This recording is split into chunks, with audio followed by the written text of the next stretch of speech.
فیروز آباد میں سی pack international شاہراہ کے متاثرہ اراضی مالکان کی طرف سے اظہار تشکر کے طور پر استقبالیہ پروگرام کا انعقاد۔ ایم پی اے کمشنر، ڈپٹی کمشنر اور دیگر سیاسی و سماجی رہنماؤں کی شرکت۔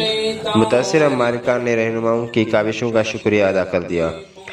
خضدار شہر کے علاقہ فیروز آباد میں سی پیک قومی شاہراہ کے تعمیر کے دوران متاثر ہونے والے زمین مالکان کی طرف سے ایک استقبالیہ تقریب کا انعقاد کر دیا گیا۔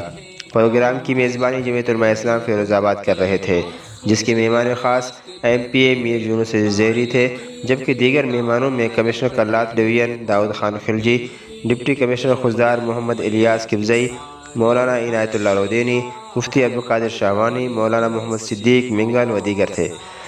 جلسے سے خطاب کرتے ہوئے ایم پی اے میر یونس زیری نے کہا کہ الحمدللہ سی پیک کے روٹ میں آنے والے اراضیات میں سے 90% مالکان کو معاوضوں کی ادائیگیاں ہو چکی ہیں اور باقی مالکان کے دستاویزات نامکمل ہونے کی وجہ سے ان کے معاوضے رکے ہوئے ہیں۔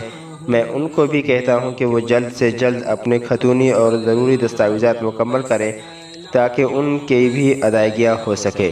ممبر میں اس وقت کارپوریشن طلحہ قمر مہمانوں کا شکریہ ادا کرتے ہوئے کہا کہ ہم اہلیان فیروز آباد، ایم پی اے کمشنر، ڈپٹی کمشنر اور دیگر ذمہ داروں کا شکریہ ادا کرتے ہیں کہ ان کی کاوشوں سے سی پیک روٹ کے اراضیات کے مالکان کو معاوضوں کی ادائیگیاں ممکن ہو سکی۔